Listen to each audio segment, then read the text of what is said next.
అయ్యప్ప స్వామికి నల్ల రంగు అంటే ఎందుకు ఇష్టము? శని ప్రీతి.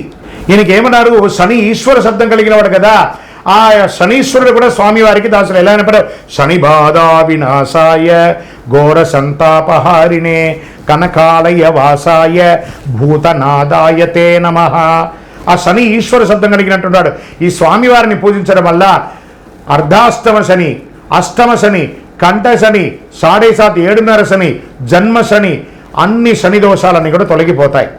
ఆ శనీశ్వరుడు అలంకార ప్రియుడు కాదు కాబట్టి పిచ్చివాడిలాగా ఎలా ఉంటే అలా ఉంటాడు. ఈ అయ్యప్ప మాల్లో కూడా మనం కూడా బాగా వేసుకొని జుట్టు వేరబోసుకొని చక్కగా పెద్దగా షోకుగా ఉన్న కదా, గడ్డం పెంచుకుంటాము, నల్ల బట్టలు వేసుకుంటాము, కాళ్ళకు చెప్పులు లేకుండా ఉంటాం, కింద పడుకుంటాం. ఇవన్నీ కూడా శనికి ప్రీతి.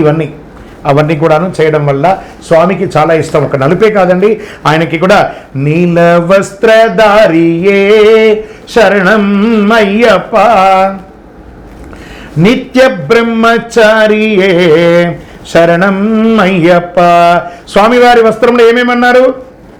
ఒక నలుపే కాదు, నలుపు, ఎరుపు, తెలుపు, కావి వస్త్రము ధరించి అన్ని రకాల వస్త్రాలు ఉన్నాయట. నలుపు శని ప్రీతికి. నల్లదే కదా వేసుకోవాలి, మీరు ఎందుకు కాషాయం వేసుకున్నారు?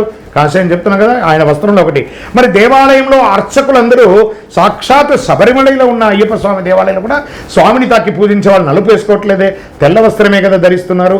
పతీత వస్త్రంతో పూజ చేయాలని ఒక లెక్క ఉంది. దీక్ష తీసుకున్న వాళ్ళు దీక్షా వస్త్రం, పూజ చేసేవాళ్ళు పతీత వస్త్రం, కొంతమంది కాషాయ వస్త్రం, కొంతమంది నీల వస్త్రం. ఏ వస్త్రం ధరించినా ఆ వస్త్రానికి న్యాయం చేయండి. అంటే గురుగారు ఇప్పుడు మాలలో ఉన్నప్పుడు బహిష్టు స్త్రీలు కానీ ఎవరైనా ఎదురైతే ఏం చేయాలి? ఇది మరి వింత ప్రశ్న కదా ఇది. వాళ్ళైనా బోర్డు వేసుకొని తిరుగుతారా? మనల్ని చూడగానే పక్కకి వెళ్ళిపోతారండి. అలాంటివన్నీ అడగకండి, తప్పిదాలు కూడా పెట్టకండి. ప్రశ్నలో కూడా తప్పిదాలు రాకూడదు. అలాంటిది ఏమి ఉండదు. మనం ఏమన్నా తెలియకుండా జరిగిన పొరపాట్లవన్నీ ఇలాగూ మనం ఇంట్లోకి వెళ్ళగానే సన్నిధానంలోకి వెళ్ళక మళ్ళీ స్నానం చేసేస్తాం. కాబట్టి ఒక స్నానంతో ఒక ఉద్యోగం చేసేటప్పుడు అతను వెళ్తూ ఉండగా ఒక శవయాత్ర వెళ్ళింది. కార్పొరేట్లో పనిచేసేవాడు, ఇంకో 10 నిమిషాల పంచింగ్ అవుతూ ఉంటుంది. ఎలా ఉండాలి? అలాంటప్పుడు వెళ్తాడు. దారిలో మనం బయటికి వెళ్ళిపోయామా, ఆ యొక్క గమ్యం చేరుకొని వచ్చిన తర్వాత వచ్చి స్నానం చేసి కార్యక్రమాలు చేయనప్పటి వరకు ఆ ఒక కొన్ని గంటలు మంచినీళ్ళు తాకండి, భోజనం చేయకుండా అయిపోతుంది కదా. కాబట్టి దోషం లేదు. దారిలో కనబడేదానికి మన దోషం లేదు. అది వచ్చి విధాత యొక్క లిఖితం. మీ కంట్లో అది పడాలంటే స్వామివారి సంకల్పమే కదా, అది మీ చేతులు కాదు కదా. గురుస్వామి గారు కన్యస్వాములు బాగా తినాలి అని చెప్పి వడ్డించేటప్పుడు కన్యస్వామి తిను అని చెప్పి ఫోర్స్ చేస్తారు. ఇది కరెక్టా? ఇది ఎంతవరకు కరెక్ట్ అండి?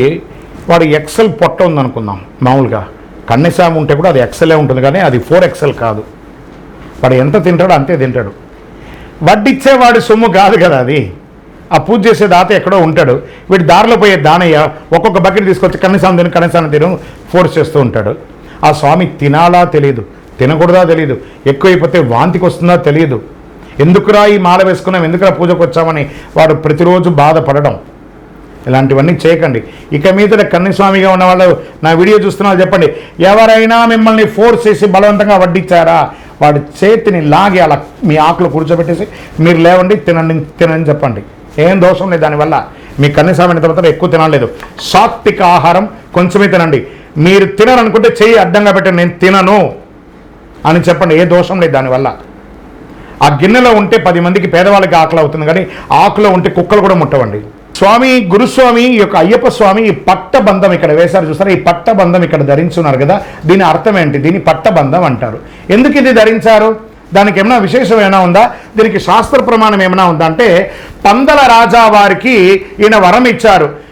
స్వామి యొక్క తన ఆభరణాలన్నీ ఇచ్చేసి ప్రతి సంవత్సరం మకర సంక్రాంతి రోజు నన్ను రాజుగా దర్శించుకోండి, నా ఆభరణాలన్నీ ఇస్తున్నానని చెప్పి ఇస్తే పందల రాజా వారు స్వయంగా తన నెత్తి మీద పెట్టుకొని ఆ 18వ అంబడి ఎక్కి స్వామివారి దగ్గరికి వెళ్ళగానే, మనం ఇక్కడ అందరం ఉన్నాం కదా, మన తండ్రి గారు వచ్చారంటే మనం కాళ్ళ మీద కాలు వేసుకొని కూర్చొని ఉంటామా?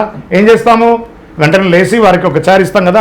అలాగే తనను పెంచినటువంటి రాజశేఖర వర్మ వచ్చారు కాబట్టి వారిని చూడగానే వారు లేస్తారు. అప్పుడే ఆ రాజుకి అంగవస్త్రం ఉంటుంది కదా, పట్టు అంగవస్త్రం తీసి కాల కట్టేశారు. స్వామి, నువ్వు లోకరక్షకుడు, నువ్వు నాకు పుత్రుడిగా ఉండొచ్చు, నువ్వు లోకరక్షకుడివి, ఈ లోకాన్ని రక్షించాలి కాబట్టి నువ్వు ఎప్పుడు పడితే అప్పుడు వచ్చి నువ్వు లేచి నిలబడకూడదని చెప్పి తన కాలకున్న మెడ మీద ఉన్నటువంటి బంధాన్ని స్వామి కాళ్ళకు కట్టేస్తారు. అప్పటి నుండి ఇప్పటి వరకు పందల రాజావారు సైడ్ నుంచి వచ్చి మొక్కుతారు కానీ ఎదురుగుండా వచ్చి మొక్కరు.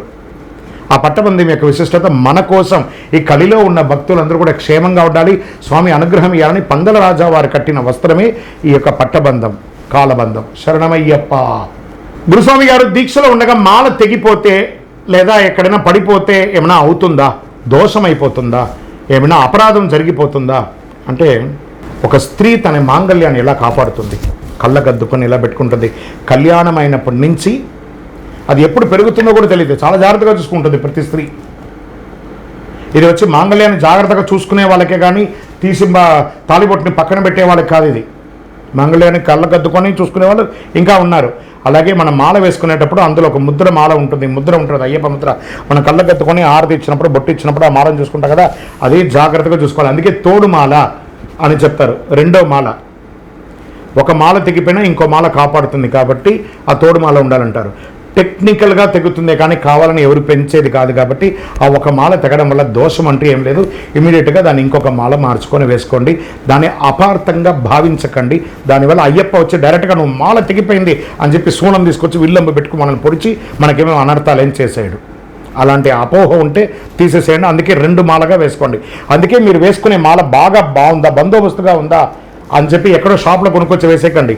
టెక్నికల్గా బాగా ఉందని చూసి లేదా ఒక ఆచార్య దగ్గర ఇచ్చి అల్లిచ్చి మరీ వేసుకోండి, రాగిలోనో వెండిలోనో. శరణమయ్యప్ప.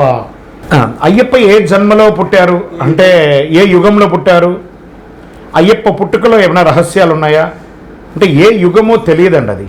అది ప్రిడిక్షనే లేని ఒక ఇది. కలియుగంలో ధర్మశాస్త్రగా ఆయన ఉన్నారు. ఈ పుట్టుక దానికి ఏమైనా కారణం ఉందా అంటే ఉంది అని కూడా చెప్పవచ్చు. ఆయన ధర్మాన్ని శాసించడానికి కోసమే పుట్టారు, ధర్మశాస్త్రగా ఆయన పుట్టారు. ఆయన లీలా వినోదాలు 18 అవతారాలను 18 రకాలుగా ఉన్నాయి. కలిలో మగిషి అనే రాక్షసుని సంహరించడానికి పుట్టారు. ఈ యొక్క క్షీరసాగర మదనంలో రాక్షసులకి దేవతలకి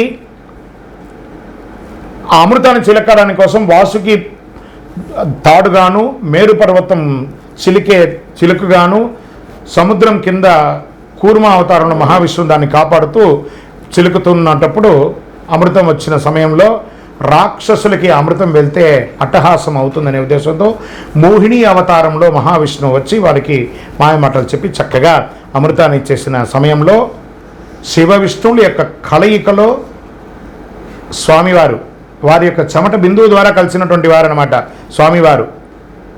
అలా పుట్టినటువంటి ఆ స్వామివారు ధర్మరక్షణార్థం, లోక కళ్యాణార్థం స్వామివారు జన్మించారు. దీనికి ఇంకా చాలా పెద్ద చరిత్ర ఉంది. కమింగ్ ఎపిసోడ్స్లో దాన్ని హిస్టారికల్గా బాగా గట్టిగా చెప్పుకుంటాము. స్వామివారు పుట్టినటువంటి యొక్క అవతార లక్ష్యం ధర్మరక్షణ.